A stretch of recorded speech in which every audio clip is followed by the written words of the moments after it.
Whew. Good day, folks. This is Greg Judy at Green Pastures Farm. Today we're up in North Missouri. Got the full crew, Ike, David, and Isaac.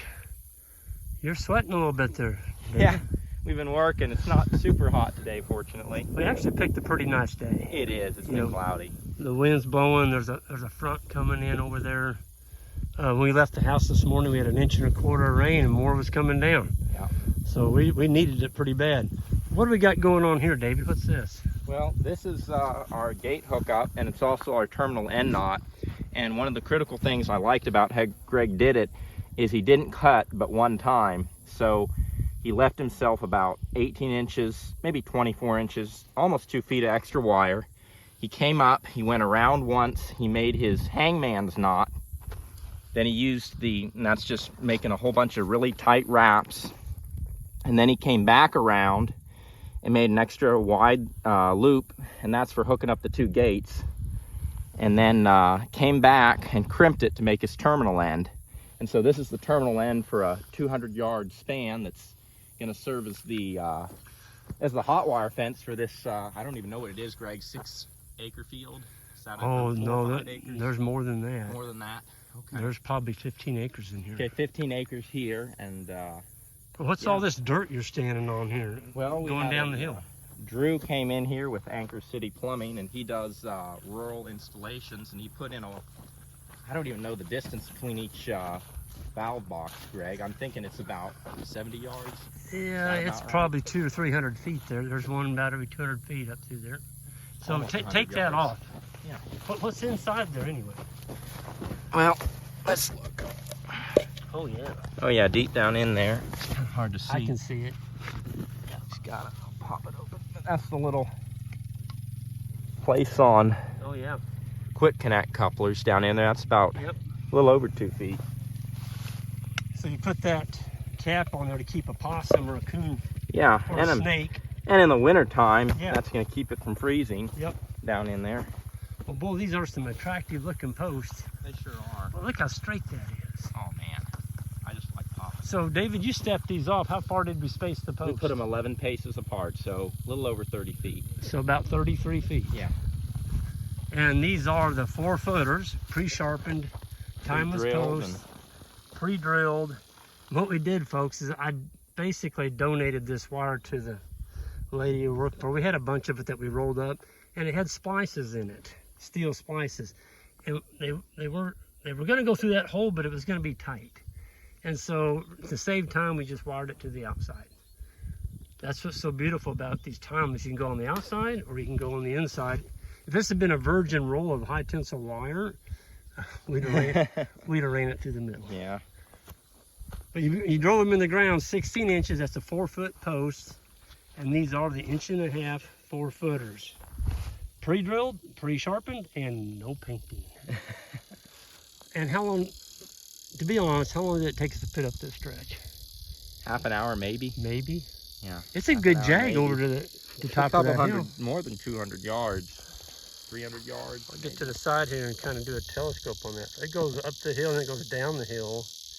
Made a nice looking fence. I want you to show the gate, how we shut the gates up. Yeah. So we came to the middle of this old barbed wire fence. There was already a cattle panel here. We took it off. And this is the new gate we have for high tensile. Check this out.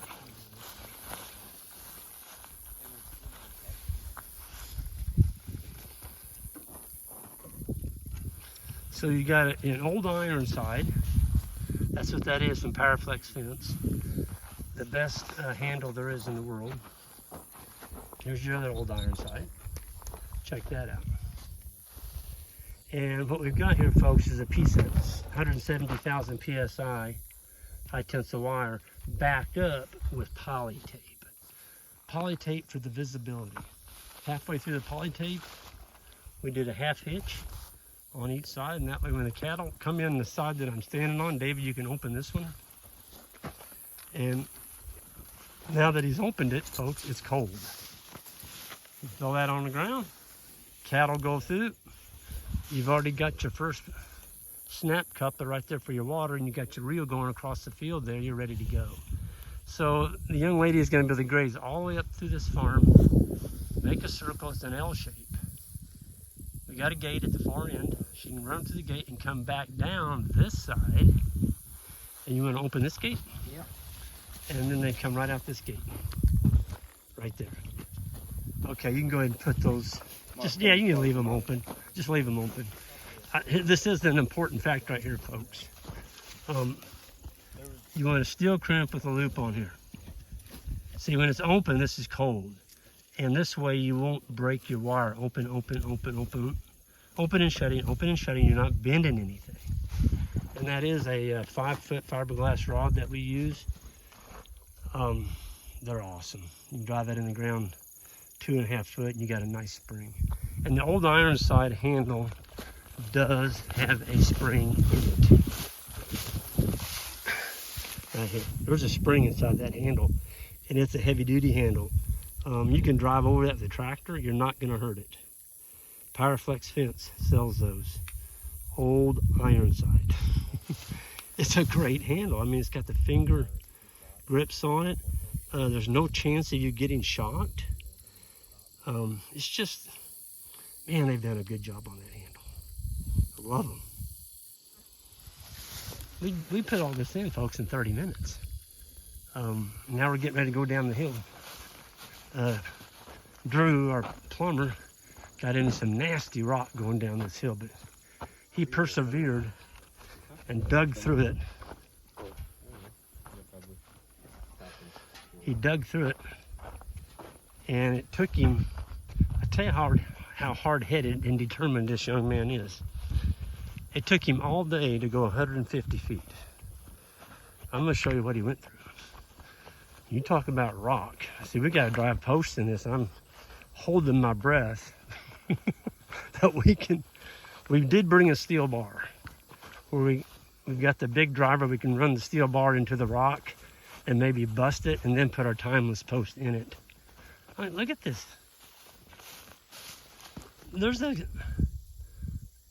When this all gets rained on, we've got a big pile of dirt down there from where Johnny actually filled the pond in. Y'all do remember the hippopotamus pond? The previous landowner let the cows ruin it, and Johnny came up here to dig it out to fix it, and he couldn't. It was leaking. The bottom was solid rock and sand, and it was just leaking. And so it was just a cesspit, absolute cesspit. There wasn't anything living in it. I think there's a few pollywogs. And Johnny cleaned that up real nice, left a pile of mud over here. That's gonna drain out, and it's really rich mud. And the owner's looking at that in the future of putting that on a garden. But look at that. I mean, you talk about a determined fella. He had a mini track hoe, and he went from there to up there. It took him a full, I think he said it was a day and a half, 2 days. He just wouldn't give up. But if he didn't get it down 3 foot, it would have froze. But once we get some rain on this, he's got a big pile of fill dirt down there. He can come in and dress this up, and we're gonna end up with a big rock pile up here. We just gathered all this rock up and put it in a pile. And if she wants to haul it off or she wants to leave it standing, doesn't matter. But it's gonna be in one spot. I mean, look at the size of these boulders. Drew got those out of there with a mini track hoe. Look at that. These things, heck, one of those got to weigh 2,000 pounds. I don't know how he did it. But he got our water line in. And he went right down this hill, crossed down there. There's a big bottom down there. He put a T in it, ran it both directions. So if you want some plumbing done in the Missouri area, I mean, he'll travel. He'll go just about anywhere in the immediate Midwest. Anchor City Plumbing. Anchor City Plumbing. Drew Smith. He's a professional plumber. He's getting ready to do some work on our farm. And I love him because he does good work, and he's a grazer. He's got cattle. He's got one of our South Pole bulls, and he's trying to breed down and get the right size cow. Drew gets it. He absolutely does. So I'm just thankful I've met him. Anybody needing any plumbing, any kind of plumbing, call up Anchor City Plumbing and let him give you a quote for trenching, because he gets into something like that, your run-of-the-mill plumber's going to say you're out of business. Can't do it. You're going to go home and leave you sitting with a big pile of rock. But we got water, good water. It's an 1.25 inch line with quick couplers about every 600 feet over the whole farm. So I got my crew up here. We're trying to get all this done in one day, and we got cattle coming in on Saturday.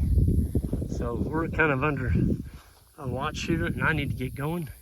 Everyone have a good one. Hit that subscribe button on the way out, and we'll see you down the road.